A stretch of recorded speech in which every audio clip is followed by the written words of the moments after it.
semua di sini dalam rangka sukseskan acara milad Sobat Marwah yang ke-13 ya? 13. Juga tambahan untuk kaum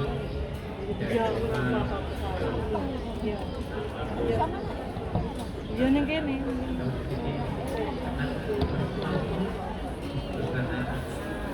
Baru-baru mungkin yang baru-baru mungkin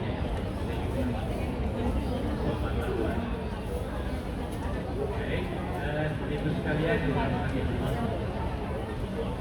dalam kesempatan ini sedikit saya akan bahas tentang ini merangkum dua-duanya antara organisasi Marwah dan juga kaum.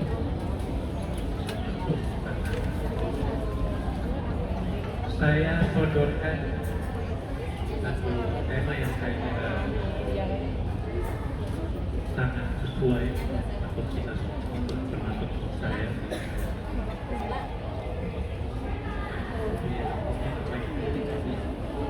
Selamat tinggal. Jadi temanya adalah amal jariah. Sedikit saya membahas tentang apa itu amal jariah. Walaupun kita sering mendengar amal itu artinya kerja. Kerja jariah itu artinya mengalir. Kalau amal jariah artinya kegiatan yang manfaat serta pahalanya terus mengalir kepada pelakunya yang dia melakukan. Maka alangkah untungnya orang yang memahami tentang amal jariah, bukan sekedar memahami, tetapi juga mempraktikkan, melaksanakan amal. Kenapa demikian? Karena amal jariah itu pahalanya akan terus mengalir sampai hari kiamat, sampai dunia ini hancur kiamat. Kalau kita melakukan hal-hal kebaikan, kemudian hal-hal kebaikan itu diikuti oleh orang lain, maka selama itu kita akan terus mendapatkan pahala dari Allah Subhanahu wa Ta'ala. Dan ini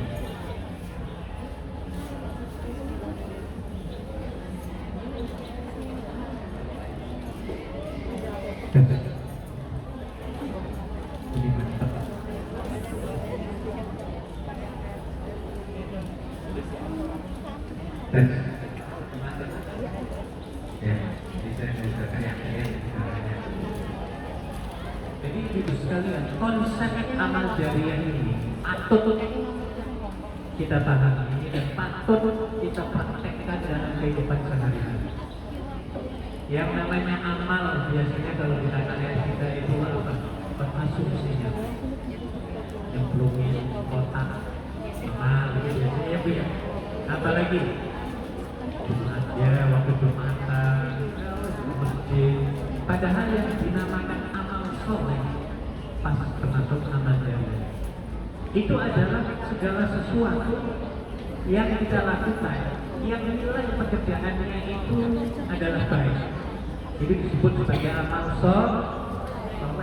Dan amal soleh ini kalau kita lakukan kemudian diikuti oleh teman-teman kita, diikuti oleh keluarga kita, dilakukan oleh anak cucu kita, oleh generasi-generasi kita setelah kita tiada, maka selagi ilmu yang kita berikan itu atau amal yang kita berikan itu, selagi itu pula pahalanya terus mengalir kepada kita sekalian yang mempelopori amal tersebut.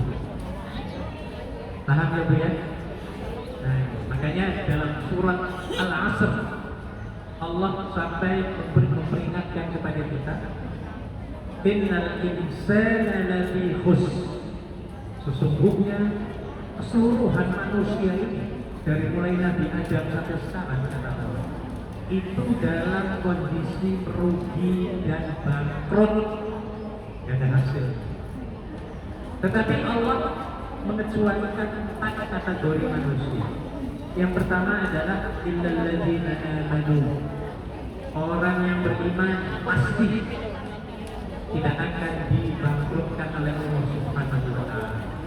Yang keduanya wa 'amilus shalihat adalah beramal soleh. Saya bertanya kembali, amal soleh itu apa sih? Apa gua amal soleh mana? Kalau bahasa kampungannya atau bahasa gaulnya, yang disebut sebagai amal soleh itu sebenarnya kerja yang baik. Bahasa Arabnya apa? Amal soleh. Bahasa Indonesianya apa? Kerja yang baik. Bisa apalagi ditambah kerja 4AS. Kerja itu harus memiliki 4 rukun. Berapa rukun? 4 rukun supaya dikatakan soleh. Betul. Ini ada ideanya. Ya. Jadi kalau kita ingin melakukan sesuatu perbuatan pekerjaan yang dinilai oleh Allah sebagai amal soleh, syaratnya itu ada 4AS. Apa itu? Kerjanya harus keras. Keras itu di ujungnya ada perkataan, ada huruf AS gitu ya. Kerja apa? Keras. Yang keduanya adalah kerja cerdas. Yang ketiganya adalah kerja ikhlas. Dan yang terakhir adalah kerja sampai tuntas. Ini disebut sebagai amal soleh.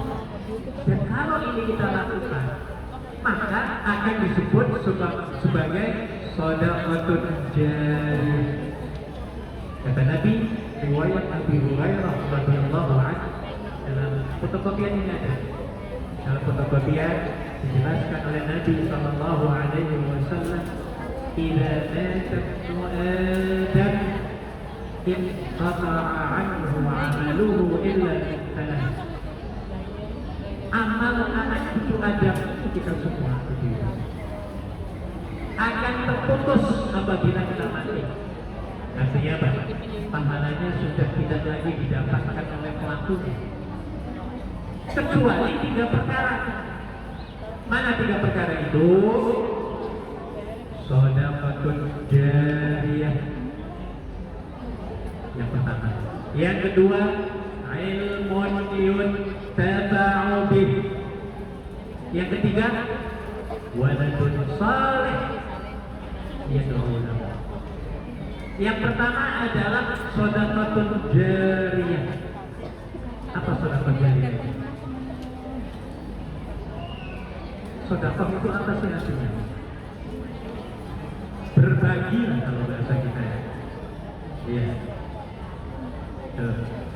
Berbagi yang pahalanya akan terus mengalir kepada pelakunya.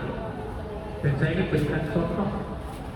Dalam hal ini adalah kita menciptakan satu organisasi. Ada takdir? Ada. Ada yang lihat ide mati, ada semua. Lewat ya, alhamdulillah. Tawab yang terakhir itu. Ya. Jadi tadi saya katakan, sedekah jariyah saya akan berikan contoh adalah misalnya kita meneruskan atau mendirikan atau meneruskan sebuah organisasi. Katakanlah organisasi ini kita sebut Sofa apa tadi? Marwah. Sofa Marwah. Apa lagi tadi? Sofa Marwah. Pembentukan Sofa Marwah ini, kalau kita teruskan ya, organisasi ini kita terus sampai kiamat nanti, maka pendiri dan orang-orang yang aktif di dalamnya, dari mulai tahun yang pertama, sekarang sudah berapa tahun? 13 saja. Dari mulai pendirinya dari awal terus sampai sekarang, sampai nanti kiamat. Ya, selagi Safa Marwah ini masih berada di mana, Bu? Di Hongkong ini ya, Bu ya. Maka pahala kita yang mengaktifkan ya untuk amar ma'ruf nahi munkar, walaupun kita sudah berada di rengkuhan tanah di dalam kubur, tetapi pahalanya kita akan mendapatkan saham pahala ya dari apa yang dilakukan oleh Safa Marwah pada saat ini. Ini yang disebut sebagai shadaqatul jariyah. Makanya Ibu, saya sangat salut sebenarnya Anda semua sampai bisa mendirikan organisasi, aktif dalam organisasi yang tujuannya sangat mulia sekali, seperti apa yang dikatakan oleh Allah Subhanahu wa taala dalam surat Al-Imran 104, wal takum minkum ummah yad'una ilal khair wa ya'muruna bil ma'ruf wa yanhauna 'anil munkar. Hendaklah, kata Allah, ada di antara kalian ini, kita semua, satu organisasi, satu grup, satu kelompok yang kerjaannya itu adalah ya'muruna bil ma'ruf. Apa artinya? Ya'muruna bil ma'ruf, menyuruh kepada yang ma'ruf, yang baik. Dan saya yakin semua organisasi ya yang dimiliki oleh saudara-saudara kita di Hongkong ini semuanya adalah untuk mengajak kebaikan, mengajak kepada peningkatan, mengajak kepada kemampuan dan lain sebagainya. Wa ya'muruna bil ma'ruf wa yanhauna 'anil munkar. Ulaika humul muflihun.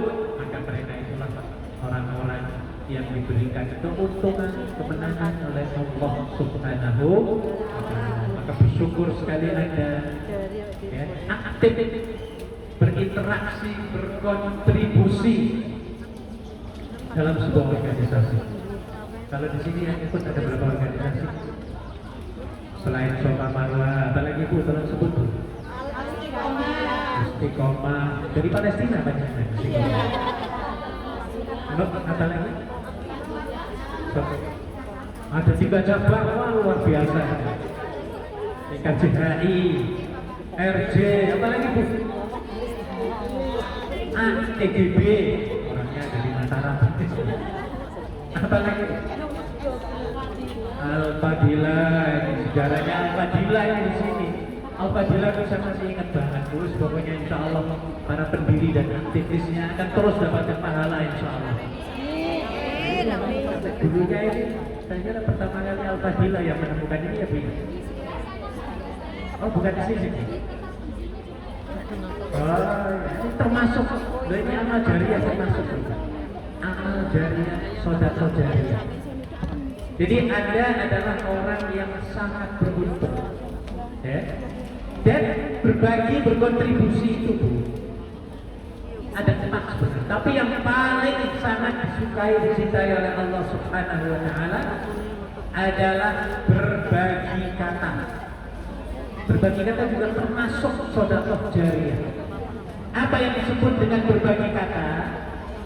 Yang dimaksud dengan berbagi kata di sini adalah kita berkontribusi, memberikan motivasi, memberikan ilmu, memberikan penerangan, mengajarkan ikra, mengajarkan ibadah dan lain sebagainya. Ini yang disebut sebagai berbagi kata, dan ini paling disukai oleh Nabi Sallallahu Alaihi Wasallam. Yang keduanya adalah berbagi cinta. Ibu bayangkan kalau di tempat ini tidak ada kata istilah cinta, apa yang terjadi? Berantem semua. Safa Marwah ini ambruk, bisa ya Bu ya? Iya. Maka kita harus berbagi cinta kepada sesama. Ya, ibu sering-sering mengacungkan tangan kepada teman Bu. Menyenangkan orang lain itu adalah ibadah. Kata Nabi, idkhalus surur fi qalbil mu'min ibadah. Memberikan kebahagiaan ke dalam hati seorang mukmin itu dianggap sebagai ibadah. Caranya banyak Bu. Ibadah pahala itu sebenarnya untuk mendapatkan gampang banget dalam Islam. Bagi seorang mukmin sangat mudah mendapatkan pahala ketimbang melakukan apa? Dosa. Ibu-ibu jempolin teman yang misalnya rapiin ini, beresin, Mbak bagaimana itu kayak gini, tanpa bicara ya Bu ya. Dengan begini saja ini dapat membahagiakan orang itu. Sama seperti Anda mengacungkan jempol di Facebook, pernah gabung like yang begini, sebenarnya itu membahagiakan orang yang dijempol. Tetapi bagi kita yang jempoli, please hati-hati dengan kontennya. Nah, kalau kontennya baik, ya monggo jempolono. Tapi kalau kontennya permusuhan, sengit-sengitan, apalagi tahun politik sudah mulai kemarin ya Bu ya, hari Selasa, bontok-bontokan ya Bu ya. Kalau itu jangan dijempoli ya Bu ya, sudah ditinggalkan saja. Doakan orang itu supaya sadar.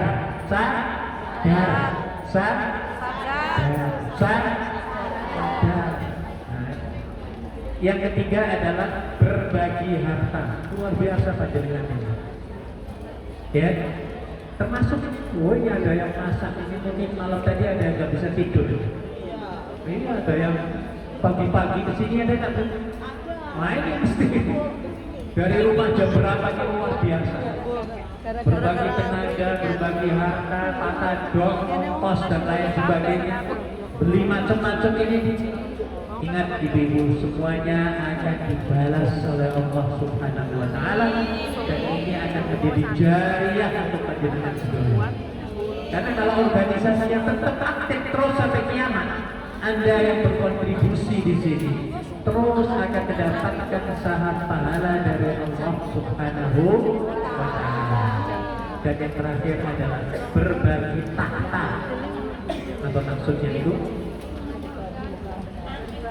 Berbagi tahta itu artinya apa? Anda jadi ketua, jadi presiden organisasi. Jangan semuanya itu loh, semua aku yang beresin semua lah pokoknya. Bendaharanya aku, menteri agamanya aku, menteri kesehatannya aku, menteri apalagi sekretarisnya aku. Karena dirinya takut kepada orang lain, takut gak amanah. Mana ini ya Bu ya? Hancur organisasi akan. Nah, makanya kita harus membagi tugas ya. Dengan begitu insya Allah amal soleh yang 4 rukun tadi, rukunnya ada 4, yaitu kerja keras, apa lagi Bu? Kerja cerdas, kerja apa lagi? Kerja ikhlas, dan kerja sampai dikatakan sebagai amal soleh plus amal jariah. Nah itu amal jariah itu banyak sekali bentuknya. Tapi dalam hadis tadi dikatakan ilmu yang bermanfaat kita ajarkan. Ini juga termasuk sebagai sedekah jariah. Dan ilmu ini bukan saja ilmu agama, ilmu apapun dunia yang memberikan kemanfaatan kepada orang lain. Selagi ilmu itu digunakan dan memberikan manfaat pada orang lain, selagi itu pula pahalanya, saham pahalanya akan terus ditransfer ke dalam rekening kebaikan kita. Ibu bisa bayangkan ya, listrik itu siapa yang menciptakan? Ya siapa namanya itu? Thomas. Wah, Alfa bagus sih, cerdas sih. Thomas Alva Edison. Ini listrik itu sebenarnya amal jariah apa bukan sebenarnya? Amal jariah loh Bu. Coba orang sak dunia ini menggunakan listrik yang manfaatnya luar biasa.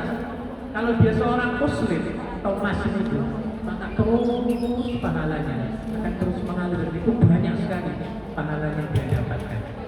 Nah ini deh, maka berbuatlah yang terbaik, berkontribusi untuk umat, supaya nanti walaupun kita sudah tiada di dunia ini, kita akan tetap mengenyami, merasakan nikmatnya pahala yang diberikan oleh Allah Subhanahu wa Ta'ala.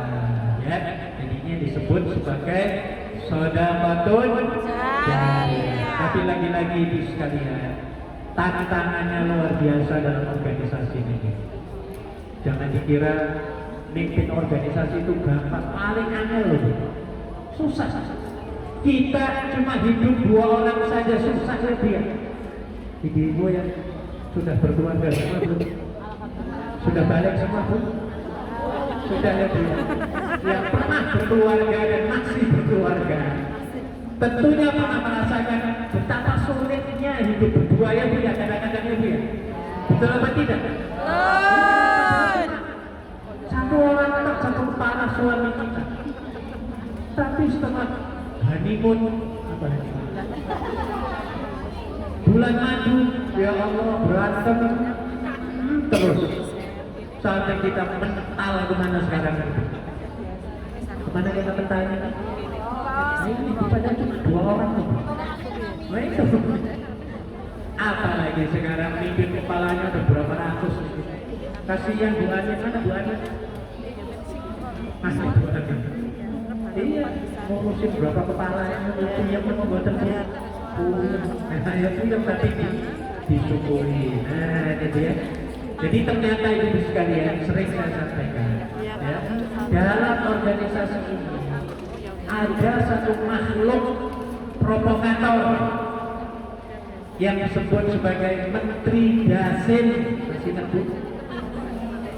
Menteri Dasin ini adalah menteri setan yang ditugaskan oleh Ibrit untuk kepala departemen urusan pengadu dombaan manusia, disingkat menjadi Depur Budok. Depur Budok apa singkatannya? Departemen urusan pengadu dombaan manusia. Ya, ini sudah domba semua organisasi. Gak ada yang gak dia domba. Makanya ibu tua ini ya, tua Sofa Marwa, Istiqomah, apalagi tadi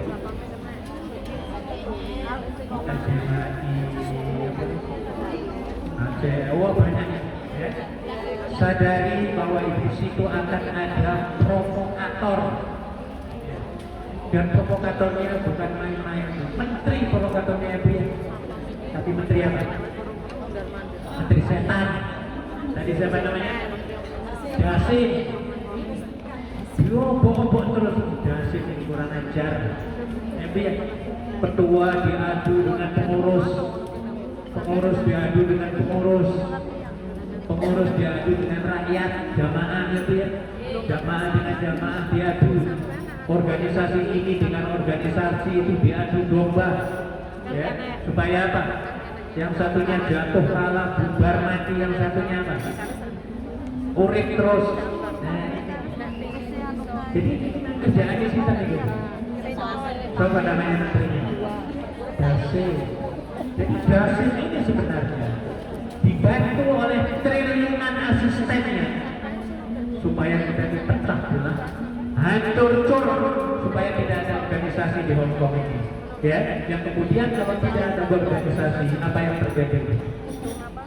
Kita sulit mempertahankan iman kita ya, mungkin sering mudah kita tergoda, terbuyung oleh rayuan dunia yang sangat amat menggoda ya Bu ya, menggiurkan. Apalagi sudah di kampung kita itu yang namanya kita itu di sini kecelupnya kalau bahasa saya ya, dinamainya itu yang melakukannya negatif gitu loh itu ya di kampung. Padahal di sini kita apa? Nyantri ya, nyantri lagi enak lagi pesantrennya ya Bu. Iya, indah, gratis, tapi ya. Wah iya, bersyukur kepada Allah kita dapat nyantri di kota mana Bu? Apa lagunya anak dari suasana di kota santri, terus asik senangkan hati, suasana di kota santri, asik senangkan hati, siang pagi dan sore hari, muda-mudi berbusana kitab suci. Silih berganti pulang pergi mengaji. Terus sekali lagi. Suasana raya ibu, berikanlah izin daku untuk menuntut ilmu, pergi ke rumah guru, mondok di kota santri, banyaklah kiai, tumpuan orang mengaji, mengkaji ilmu agama, bermanfaat di dunia, menuju hidup bahagia sampai di akhir masa. Luar biasa saya kota di Kendal.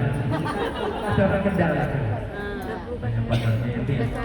Nah ini jadi itu. Untuk beramal dari yang sebenarnya mudah, gampang, tapi setannya itu. Jadi sekali lagi saya tekankan bahwa organisasi merupakan pusat beramal jariah. Apalagi sebagai ketua itu mungkin 3 malam sebelum hari Minggu sudah mikirin ya dia. Mau apa, apalagi berserang sana, serang sini, ya dipedang sana, dipedang sini, ya. Oh iya benar. Nah tapi kalau dia kuat bertahan dan bersabar, ya insya Allah pasti akan ada jalannya. Makanya ibu kalau anda menghadapi tantangan dalam organisasi ataupun secara individu, yakini bahwa Allah pasti bersama kita. Dalam hadis yang lain dikatakan Allah menurunkan penyakit dan Allah juga menurunkan apanya? Obatnya. Allah menurunkan problem masalah, Allah juga akan menurunkan apanya?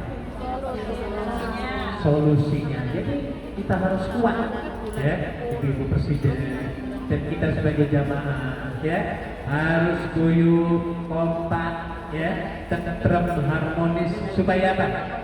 Organisasi yang kita lakukan ini akan bermanfaat untuk kita sekalian. Dan bukan hanya itu, ibu sekalian. Keluarga kita yang menyaksikan kita berada di sini, ya, ada sedang live streaming di Facebook misalnya sekarang. Ini live ya, Bu. Live ya, Bu. Kemudian keluarga kita melihat gitu, Bu. Suami kita melihat, orang tua kita melihat, keluarga kita nonton, ya, di syuting muka kita di sini ya, Bu. Ayo perasaannya senang, bahagia, membuat itu. Nah ini di samping kita juga berkontribusi dan menyenangkan diri kita serta orang lain, kita juga dapat memberikan kesenangan, kebahagiaan kepada keluarga kita. Sekali lagi saya katakan, untuk beramal soleh dan beramal jariah itu sebenarnya sangat mudah kita lakukan, termasuk kita nggak sadari itu. Di sini ada nggak yang apa namanya merawat anak-anak di sini? Ada banyak ya. Tolong rawat anak sebaik-baiknya dan niatkan karena Allah Subhanahu wa Ta'ala. Dan ternyata ini sebenarnya juga merupakan amal soleh dan amal jariah. Kalau anak yang kita asuh ini punya anak majikan ya, kemudian nanti besarnya dia jadi guru misalnya, atau dia jadi menteri misalnya nantinya ya dia, atau jadi chief eksekutif. Nah, apa yang mereka lakukan sebenarnya? Kita juga punya andil sewaktu kita merawat mereka. Jadi pahala ya, sebenarnya pahalanya kita tetap dapat. Ya, selagi anak yang kita bimbing itu membesar dan memberikan manfaat kepada orang lain, selagi itu pula sebenarnya kita sedang dan akan mendapatkan transaksi transferan pahala dari Allah Subhanahu wa Ta'ala. Makanya ibu ketika kerja niatkan lillahi, termasuk kalau menurut saya termasuk amal jariah. Anda mendidik anak-anak majikan sampai dia berhasil menjadi orang yang bermanfaat, kita juga demikian. Apalagi contoh amal jariah yang kira-kira banyak dimanfaatkan. Ibu-ibu, kalau kita membangun toilet umum di terminal, itu amal jariah bukan? Kalau menurut saya itu lebih baik daripada kita membangun masjid yang sudah banyak ya Bu ya. Masjid kan sudah banyak ya Bu ya. Ya baik masjid itu malah mulia. Tapi ada lagi yang lebih dibutuhkan oleh masyarakat. Di antaranya adalah membangun apa tadi? Ada nggak gagasan punya ide organisasi-organisasi ini? Kayaknya belum ada ya Bu. Belum ada. Ini saya kira penting. Mungkin bisa patungan ya Bu ya. Dalam beberapa organisasi, kemudian membangun 2 kamar toilet di SD ataupun di pondok pesantren. Wah ini luar biasa. Mesti laku kok Bu kalau ada. Wah laku banget Bu. Toilet paling laku di dunia ya Bu. Ya, karena satu keharusan. Apalagi diletakkan di terminal misalnya, kita wakafkan. Wah pahalanya luar biasa. Ya, kita dapat menyehatkan orang lain dan orang lain itu sehat serta berkontribusi untuk negara agama. Maka karena kesehatannya itu kita juga dapat pahalanya dari orang tersebut. Ini yang disebut sebagai shadaqatun jariyah. Yang pertama. Yang kedua, hadis itu menyatakan ilmu yang bermanfaat. Apa sih maksudnya ilmu yang bermanfaat dikatakan sebagai sedekah jariyah? Ibu-ibu ngajarin Iqra misalnya ya Bu ya. Sampai pinter kan kita punya murid 10. Yang 10 ini pinter ngajinya semua ya. Mereka ngajarin lagi teman-temannya masing-masing 10 orang. Apalagi yang lainnya bikin organisasi Iqra misalnya ya. Yang khusus tujuannya adalah untuk menggembleng mengajarkan pelajaran itu. Kemudian punya santri lagi, mereka latih lagi beratus-ratus beribu-ribu. Nah, maka kita yang pertama kali mengajari ya, ataupun pernah mengajarkan mereka akan mendapatkan saham pahalanya ya dari Allah Subhanahu wa Ta'ala. Makanya ibu jangan pelit-pelit dengan ilmu ya Bu ya. Jangan sekali-kali pelit dengan ilmu. Dikatakan oleh Nabi, "Man su'ila 'an 'ilmin fakatamahu uljima yawmal qiyamati bilijamin minan nar." Barang siapa yang ditanya tentang sesuatu ilmu, lalu ia menyembunyikannya, maksudnya pelit dengan ilmu, maka di akhirat kelak dia akan dipenyet dengan penyetan api neraka. Tahu dipenyet? Tahu ayam penyet? Tahu ayam geprek? Nah ini peringatan dari Nabi Shallallahu Alaihi Wasallam bahwa kita tidak boleh pelit dengan ilmu, pelit dengan pengalaman, pelit dengan inspirasi, pelit dengan motivasi dan lain sebagainya. Nantinya Bapak kita akan dipenyet dengan penyetan api neraka. Na'udzubillah. Ibu tolong ya. Sebenarnya ilmu kalau kita amalkan bukan berarti akan tambah habis ilmunya, tidak, malah justru akan tambah berkembang. Ini akan berkembang.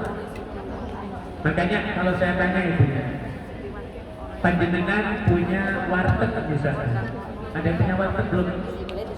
Belum ya? Saya tanya Bu, Anda punya warteg, wartegnya ini luar biasa laku dan penuh laku terus tiap hari. Tiba-tiba ada tetangga kiri kanan kita ini ingin juga mendirikan warteg sebelah kiri kanan kita. Kira-kira reaksi kita gimana Ibu? Senang atau mangkel atau kesel? Harusnya senang, apalagi kalau mereka minta kepada kita, Mbak, tolong dong ngajarin aku bagaimana supaya warteg aku ini aku bangun supaya laku, enak dan orangnya banyak. Tolong dong ngajarin aku. Ayo kita yang punya warteg sudah laku ini Bu, kira-kira sanggup berani nopo boten ngajari orang-orang ini? yang mau menandingi kita sebelah kiri kanannya ini. Wah, kalau keberatan ya ini namanya pelik. Nanti di akhirat kelak akan diapain ini? Nah, makanya ibu. Bila perlu kita beliau, di sini semua ayo. Aku akan latih, akan training 3 bulan gratis, aku tak gaji malah. Baru kayak gitu. Ya, aku tak mau dali nanti. Setelah selesai training 3 bulan, lalu mereka mendirikan warteg masing-masing di kiri kanan kita. Mereka tiba-tiba, wah lebih maju daripada kita. Pastilah, ya menurut Nabi, kita akan diharumkan oleh kedua orang itu. Nama kita akan diharumkan, diiklankan oleh kedua orang itu. Ketika ada orang yang kamu hebat, belajar di mana ya? Jawabnya dia apa? Dulu di tengah itu sebelah aku loh ngajarin. Pelatih, ngasih modal, orang baik. Nah gitu. Jadi sudah namanya diharumkan. Kita juga kalau dua-duanya di kiri kanan kita ini maju dan mereka juga berkontribusi untuk keluarga dan negara, kita yang melatih mereka akan dapat saham pahala. Betul, akan dapat. Makanya jangan pelit-pelit terhadap apa? Ilmu apapun, ilmu agama, ilmu apapun, ya kita harus sanggup memberikan kepada yang memerlukan. Insya Allah dengan begitu, walaupun kita sudah tiada di dunia ini, selagi ilmu yang diamalkan itu bermanfaat, digunakan, ya, tetap pahalanya akan terus mengalir kepada siapa? Kita yang mempelopori tadi. Dan yang terakhir itu ada 3 ya, ada 3 amalan dalam hadis tersebut yang setelah kita mati, ya, akan terus mengalir pahalanya kepada kita. Yang terakhir adalah apa? Seorang anak soleh yang selalu mendoakan kedua orang tuanya, ya, waladin soleh yad'u lahu, anak yang soleh yang selalu mendoakan kedua orang tuanya. Makanya ibu didik anak kita dengan sebaik-baiknya. Walaupun kita jauh dari anak kita, tetapi kita tetap dapat berkomunikasi, terus memberikan nasihat, memberikan semangat, memberikan motivasi, memberikan inspirasi supaya anak kita menjadi anak yang soleh, yang bermanfaat dunia dan akhirat. Dengan begitu kita nantinya, kalau anak kita punya anak lagi, anak cucu yang soleh-soleh, kita nantinya akan mendapatkan pengaliran pahala dari anak cucu, ya, dari Allah Subhanahu wa Ta'ala. Jadi sebab itu ibu sekalian, mulai sekarang please ajari anak-anak kita untuk mendoakan kita sebagai orang tua dengan doa yang sangat populer. Rabbi firli wali walidayya wa karena Rabbayani.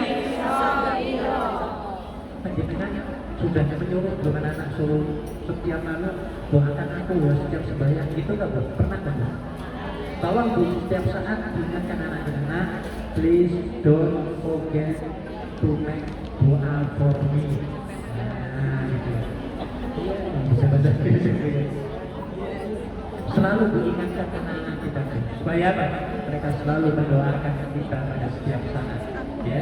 Walaupun kita sudah meninggal nanti, anak kita lah yang akan membantu doa-doa untuk kita sekalian, ya. Terus sampai ke anak cucu, ya. Doakan dengan doa. Jadi, Rabbi firli wa li walidayya warhamhuma kama rabbayani. Paham apa bukan maknanya? Rabbi duh Gusti pangeran Rabbi Ighfirli, ampuni aku ya Allah. Warhamni, warhamni ya Bu. Rabbi Ighfirli wali walidayya. Jadi wajibuni warhamni, jauh lompatnya. Rabbi Ighfirli, ampuni aku ya Allah, wali walidayya, dan juga kedua orang tuaku ya Allah, warhamhuma, dan sayangilah mereka berdua ya Allah, karena Rabbayani Shaghira, sebagaimana keduanya menyayangi aku di waktu apa? Apa sih maksudnya? Mereka itu seperti menyayangi aku di waktu kecil, itu maksudnya apa nih? Ngerti nama benar? Ibu-ibu ini sudah pengalaman semua, kalau saya kan nggak pernah melahirkan. Panjenengan mengandung selama 9 bulan, kemudian bersalin ataupun melahirkan anak, yang resikonya taruhannya adalah apa Bu? Nah ini ketika brojol kasarnya, ketika lahir keluar anak itu, ya betul dalam sekarang ya Bu ya, tiba-tiba keluarnya dia rasanya kayak apa Bu? Kalau yang sakit-sakit pun hilang semua ya Bu ya, kayaknya sih begitu loh kalau menurut saya ya Bu ya. Hilang semua yang sakit-sakitnya, lihat anak sehat lagi, tambah hilang tambah sehat ya Bu ya.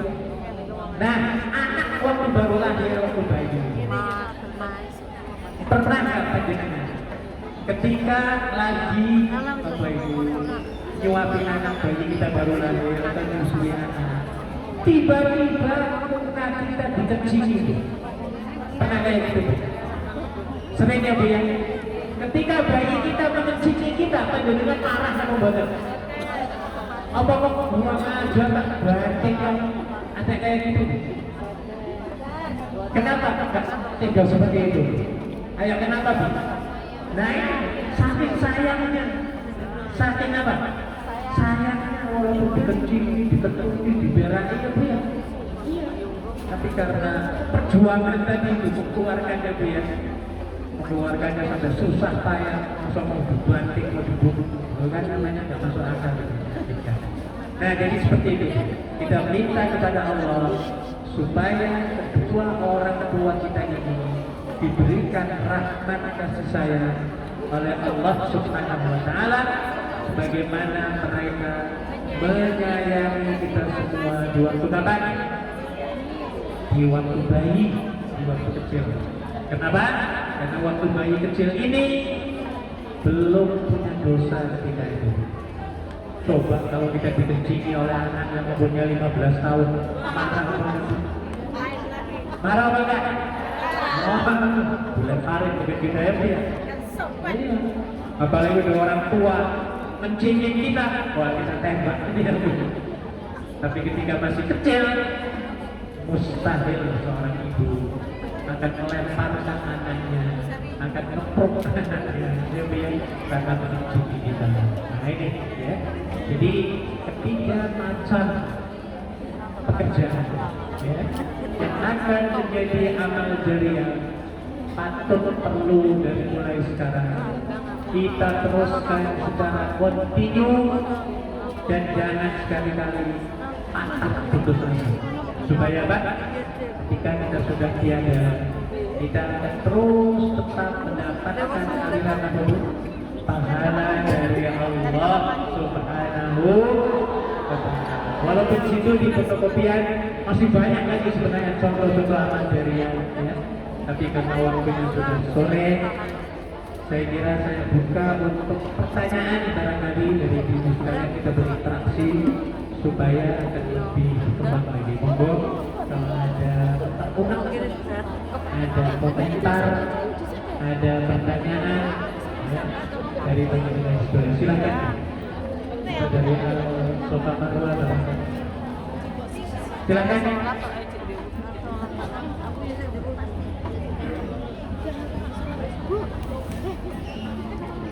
Ada tuh.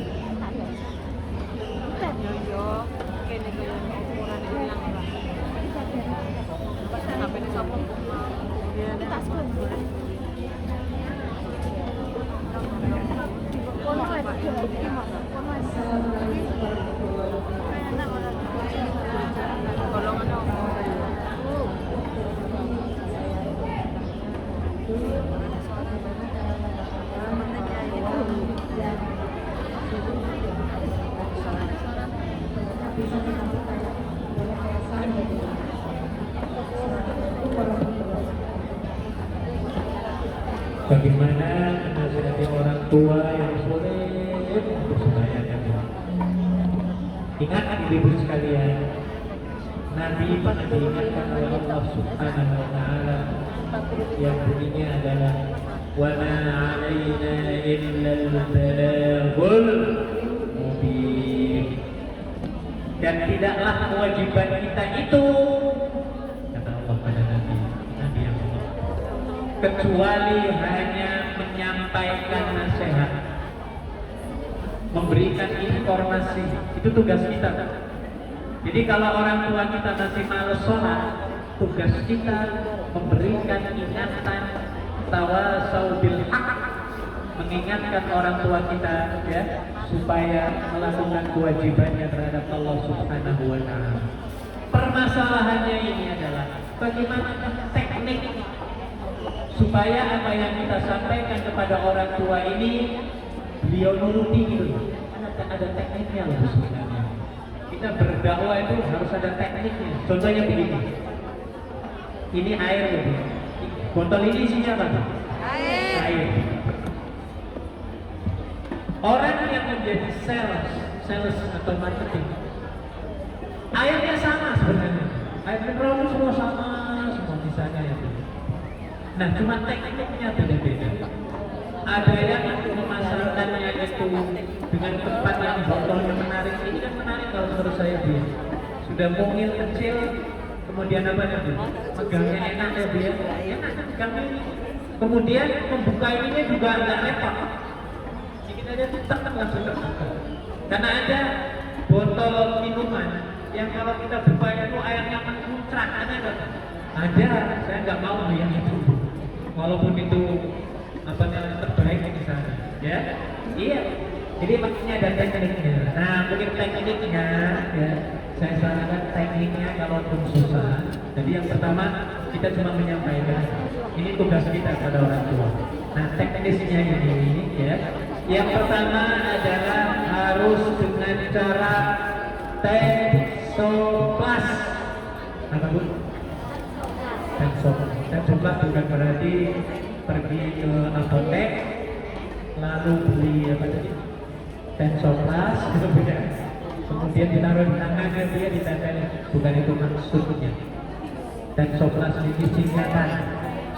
Jadi ketika kita menyampaikan nasihat, mengingatkan orang tua kita, menyampaikannya dengan tensoplas itu maksudnya dengan cara yang tenang, sopan, asik, lembut, hati, santun.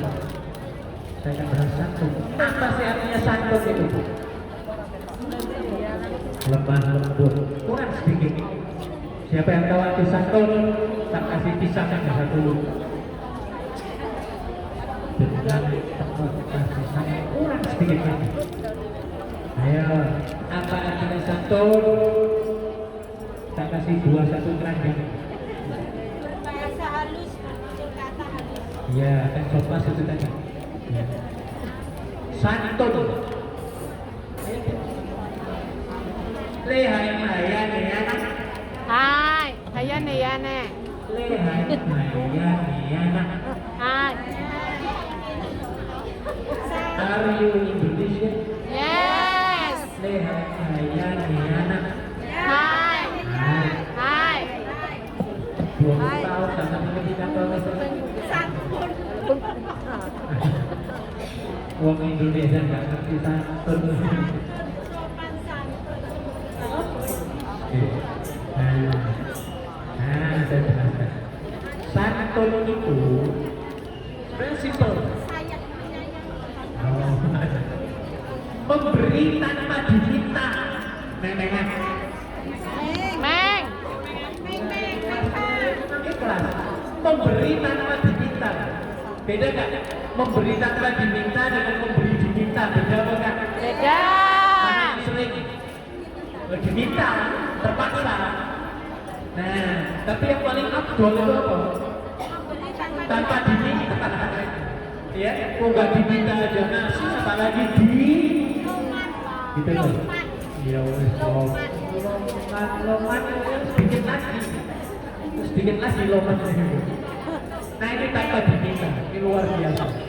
Nah maka dengan memberi ini bukan ada Nabi. Ini termasuk dari pertanyaannya. Nabi mengatakan artinya panjangnya saling memberi hadiah olehmu pasti akan tercipta saling kasih sayang kita mencintai. Anda sering memberikan duit pada orang tua kita, mesti dia akan nuruti terus bu. Akan dia Dermawan. Dermawan. dermawan, ya dermawan boleh, boleh. Tapi kadang-kadang dermawan juga diminta dulu baru ngasih bu. Nah, ini jangan. Yang kilo manis lho, Pak. Nah, makanya ini solusi terakhir yang tahadu tahadu. Sering-sering Loman ki wong apeh, ha? memberi hadiah atau saling memberi hadiah, maka akan terjalin tercipta cinta kasih sayang. Sering memberi pada siapapun, pasti orang itu akan ingat kita terus kebaikan kita. Nah, kalau kita sering memberi dan dia senang, maka kita apa yang kita suruh kita berikan, insya Allah akan diamalkan. Akan dilakukan oleh orang tua kita dan oleh orang tua. Paham ya? Jadi yang pertama kita hanya menyampaikan tugas. Adapun yang diberi hidayah itu Allah. Ini harus kita.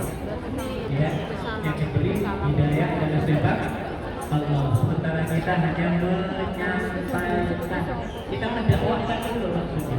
Adapun orang itu mau sembahyang, nggak sembahyang, bukan, this is not my business. Ini adalah bisnisnya Allah Subhanahu wa Ta'ala. Makanya ibu, kalau mengajak orang, maksudnya berdakwah kepada orang, jangan sekali-kali mengharapkan kecemerlangan, kesuksesan itu jangan, serta-merta atau excellent, jangan mengharapkan itu. Ya, karena kita menggantungkan itu akan selalu berpotensi pada sukses. Tapi kalau kita ikhtiar 100%, kemudian kita serahkan kepada Allah, terserah Allah nanti yang akan mendidik, maka kita tidak akan berpotensi menjadi orang yang sukses. Jadi terus lakukan ya, walaupun orang tua kita masih belum sepenuhnya 100% sholat, kita masih terus ikhtiar 100% ya, kemudian berdoa tawakal juga 100%. Artinya serahkan kepada Allah. Ada lagi?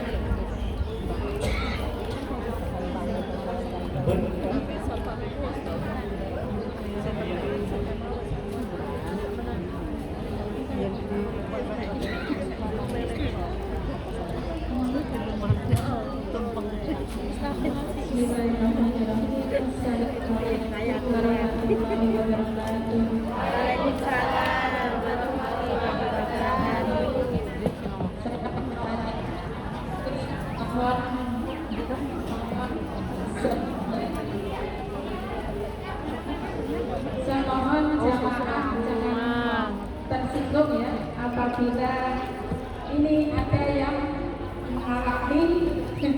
mengalami apa yang saya tanyakan. Insya Allah, alhamdulillah. Begini Pak, soal utang piutang, terutama utang hibah.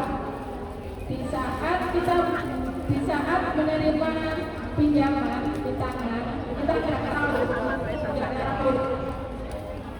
Di saat meminjam di bank, kita kan nggak tahu. Tapi di saat mau bayar, itu kebingungan.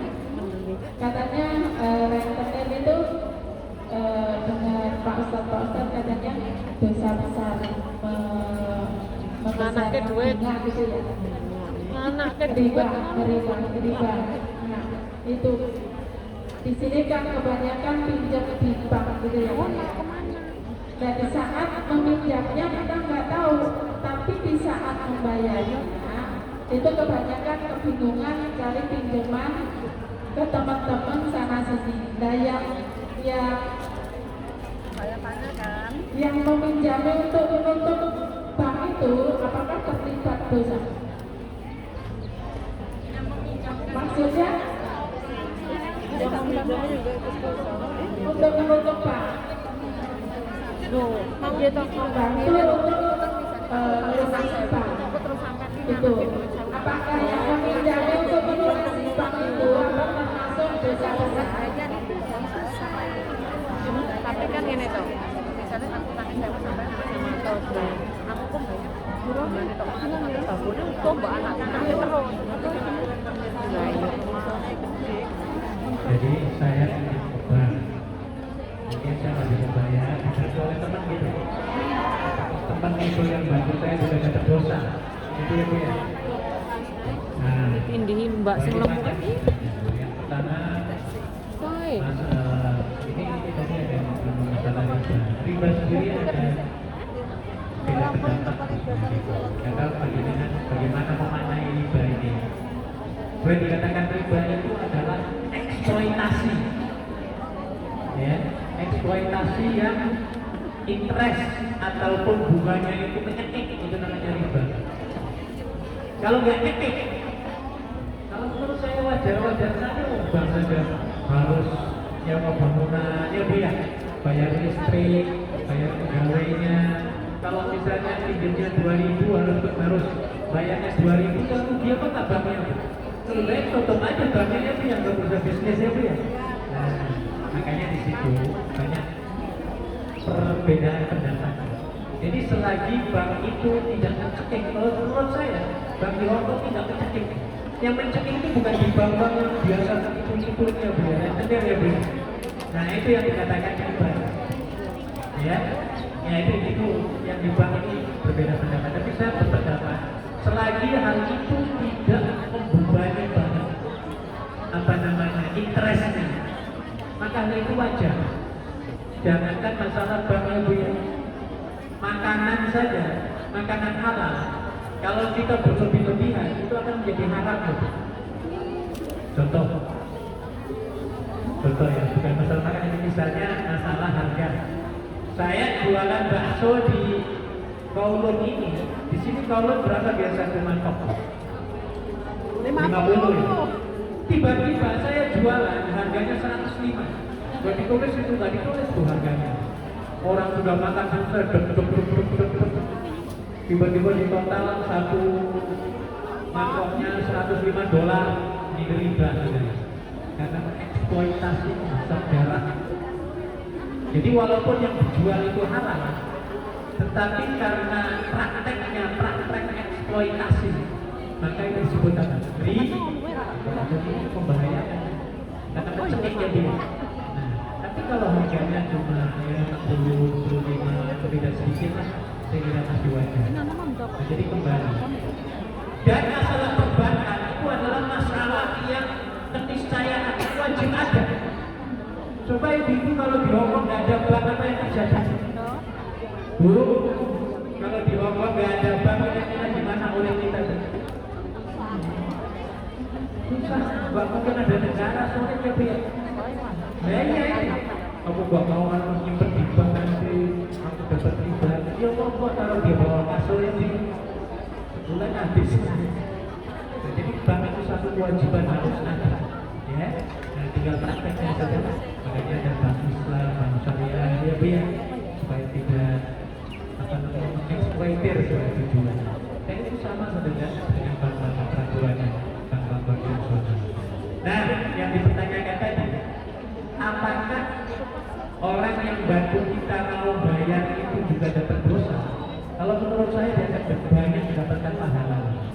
Sesuai dengan hadis Nabi, "Man nafasa kurbatan min kurobil dunya", barang siapa yang mengetas satu permasalahan orang muslim, maka Allah akan mengetas permasalahan orang itu di dunia dan di akhirat. Artinya apa?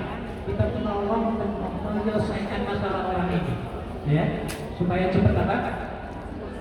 Selesai lunas, dan dia nggak punya, nggak umat, nggak ini lagi yang nggak merdeka lagi. Nah, biar dia merdeka bebas kerjanya, dan kita di situ akan dapat apa namanya pahala yang luar biasa karena menuntaskan satu masalah utang itu. Nah, ya dia. Jadi saya berpendapat tidak apa tuh. tidak akan baku biar cepat selesai. Adapun masalah perbedaan pendapat, masalah riba nggak riba itu udah itu bukan urusan kita ya Bu. Jadi yang penting selesai urusan piutangnya, insya Allah ya, Allah akan memberikan pahala kepada orang yang menolong, orang yang terlilit apa? Bahkan orang yang terlilit dia berhak untuk kita zakat, berhak menerima zakat kalau terlilit. Ngerti ya Bu ya? Insyaallah nggak apa-apa, kita membantu ya. Ada lagi? Sudah?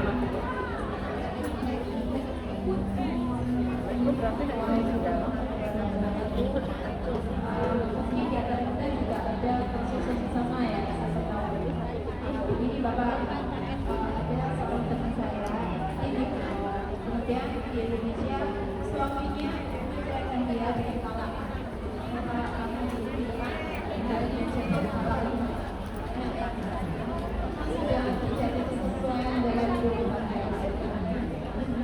Kemudian si teman saya ini pulang di Indonesia mengurus itu sudah setahun kemudian. Jadi jarak ya setelah ditolak sampai jarak pergi setahun lebih.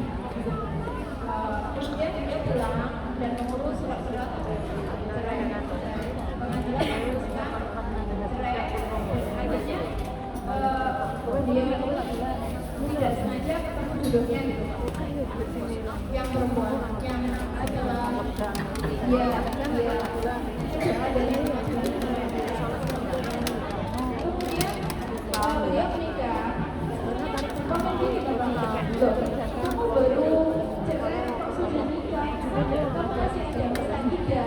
Nah, dia tidak ngerti apakah setelah talak itu idahnya jatuh atau setelah pengadilan ditetapkan itu masa idahnya jatuh. Nah, mohon Bapak bagaimana? Ya, saya berpendapat Aku mau saya tidak mau menimbulkan fitnah. ya. Yang walaupun kalau saya setuju ya, saya setuju sebenarnya dengan kata-kata pada saat dia ditolak itu sudah terhitung sebenarnya. Tapi karena mungkin karena dia sudah berjauhan dari sini dan Indonesia dengan orangnya sulit, ya, maka kalau menurut saya boleh-boleh saja ya, karena terhitung dari waktu apa? Talak itu, talak itu. Iya, pertama. Tapi yang terbaik dari saya katakan untuk menghindari fitnah hubungan orang lain kayak tadi ya, baru dapat surat itu mau sekali lagi, gitu kan? Nah ini kan fitnah. Nah maka untuk itu saya sarankan supaya sabar dulu. Sabar menunggu sampai kapan? 3 bulan kalau meninggal 4 bulan 10 hari ya, tapi kalau cerai biasa 3 bulan 30 adalah begitu. Jadi untuk menimbulkan apa menghindarkan supaya tidak timbul fitnah, saya berpendapat untuk mengikuti hukum yang ada. Nah, ya supaya orang kan, iya, ya itulah manusia namanya. Maka kita cerdas namanya.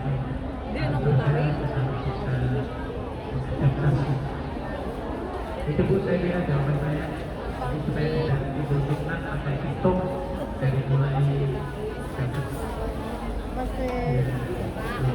Ya, saya setuju. Tapi kan tanggapan ya baru 2 hari mau kawin itu kitanya harus kita menyesuaikan. Baik, saya kira cukup. Mari kita berdoa pada Allah Subhanahu wa Ta'ala untuk kebaikan kita semua, terutama sekali untuk organisasi semua Allah dan untuk organisasi semua yang ada di waktu ini dan kita semua. Ala hadhihi niyyah wa ala kulli niyyatin salihah. Al-Fatihah.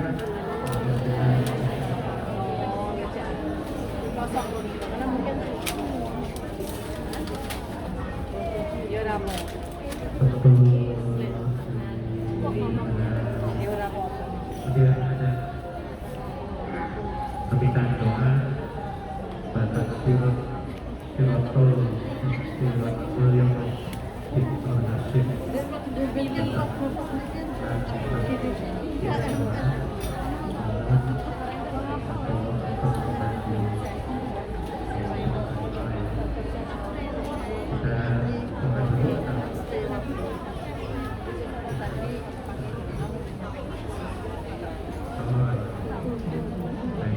mari kita ada permintaan dari panitia, kita bersolawatan sekaligus akan ada permintaan sorban. Sorbannya siap. Maka siapa yang mau mimpin solawatan? Solawatan di Subhanallah sama-sama ya. Solawatan di Subhanallah. Sallallahu ala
Al-Fatihah.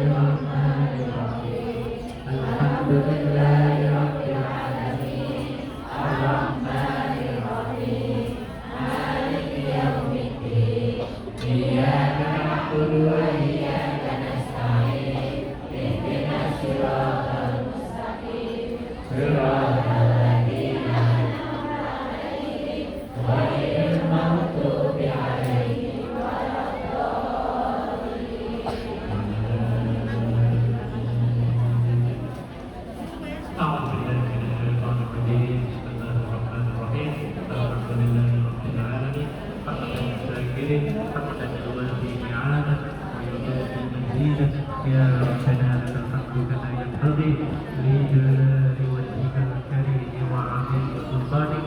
اللهم صل وسلم على سيدنا محمد وعلى اله وصحبه اجمعين.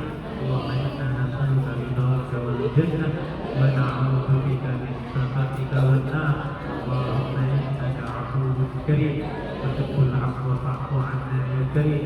اللهم انا نسالك الجنه وما قرب اليها من قول وعمل ونعوذ بك من النار وما قرب اليها من قول وعمل. اللهم انا نسالك علما نافعا وعملا متقبلا ورزقا واسعا حلالا طيبا وتغفر لنا ذنوبنا ولوالدينا وارحمهم كما ربونا صغارا ولجميع المسلمين والمسلمات والمؤمنين والمؤمنات الاحياء منهم والاموات. اللهم فرج هم المهمومين ونفس كرب المكروبين واقض الدين عن المدينين واشف مرضانا ومرضى المسلمين. ربنا لا تدع لنا في مقامنا هذا ذنبا الا غفرته ولا هما الا فرجته ولا كربا الا نفسته ولا عسيرا الا يسرته ولا مريضا الا شفيته ولا ضالا الا هديته ولا حقا الا استخرجته ولا ولدا الا اصلحته ولا عيبا الا سترته ولا مبتلا الا عافيته ولا قلبا الا نورته ولا تائبا الا قبلته ولا ميتا الا رحمته ولا حاجه من حوائج الدنيا والاخره هي لنا رضا ولنا فيها صلاح الا اعنتنا على قضائها يا رب العالمين. ربنا اتنا في الدنيا حسنه وفي الاخره حسنه وقنا عذاب النار. وصلى الله على سيدنا محمد وعلى اله وصحبه وسلم. سبحان ربك رب العزه عما يصفون وسلام على المرسلين والحمد لله رب العالمين. الفاتحه.